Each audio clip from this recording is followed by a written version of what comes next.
या देवी सर्वभूतेषु मां सिद्धिदात्री रूपेण संस्थिता नमस्तस्यै नमस्तस्यै नमस्तस्यै नमो नमः।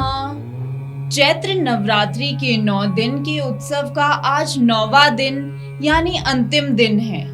मां नवमी को आदि शक्ति मां दुर्गा के 9वें स्वरूप मां सिद्धिदात्री की पूजा अर्चना की जाती है।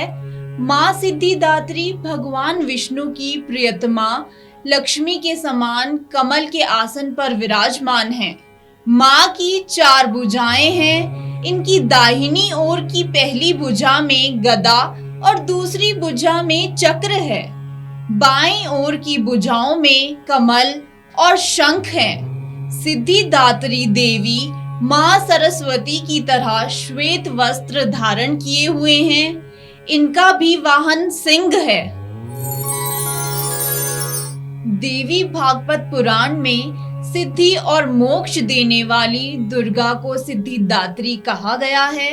धार्मिक मान्यताओं के अनुसार शास्त्रों में मां सिद्धिदात्री को सिद्धि और मोक्ष की देवी माना जाता है। सिद्धिदात्री मां के पास अणिमा, महिमा, प्राप्ति, प्रकाम्य, गरिमा, लघिमा, ईशित्व और वशित्व नाम की 8 सिद्धियां हैं। मां के नाम से यह स्पष्ट है कि शक्ति का यह स्वरूप सभी प्रकार की सिद्धियां देती है। सच्चे मन से आराधना करने पर भक्तों को अष्ट सिद्धियां प्राप्त होती है।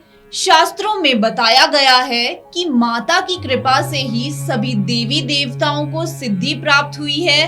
इस बात का उल्लेख हनुमान चालीसा में भी मिलता है कि अष्ट सिद्धि नवनिधि के दाता असवर दीन जानकी माता।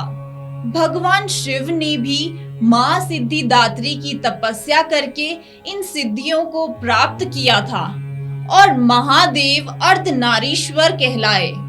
मां सिद्धिदात्री की पूजा ऋषि, मुनि, साधक, यक्ष, किन्नर, देवता, दानव और गृहस्थ आश्रम में जीवन यापन करने वाले पूजा करते हैं।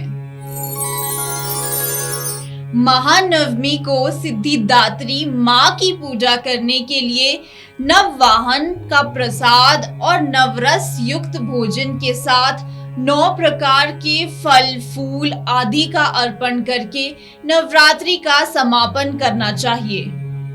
इस दिन मां को हलवा, पूड़ी, सब्जी, खीर, काले चने, फल और नारियल का भोग लगाना चाहिए।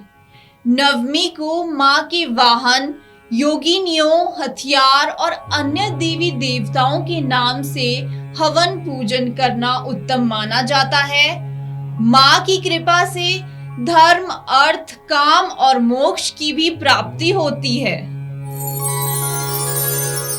मां सिद्धिदात्री की शास्त्रीय विधि से पूजा अर्चना करने के बाद कन्या पूजन करना चाहिए। बिना कन्या पूजन के नवरात्रि का शुभ फल प्राप्त नहीं होता है। देवी की रक्षा और सेवा के लिए भगवान शिव ने हर शक्ति पीठ के साथ साथ एक भैरव को भी रखा हुआ है। इसीलिए कन्या पूजन में एक बालक का होना भी जरूरी है।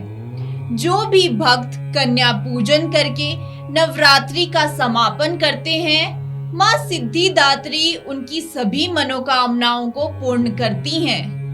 मां नवमी के दिन कन्या पूजन और नवरात्रि हवन का भी विधान है। जय मां सिद्धिदात्री, अपने भक्तों पर सदैव कृपा बनाए रखना। जय माता दी।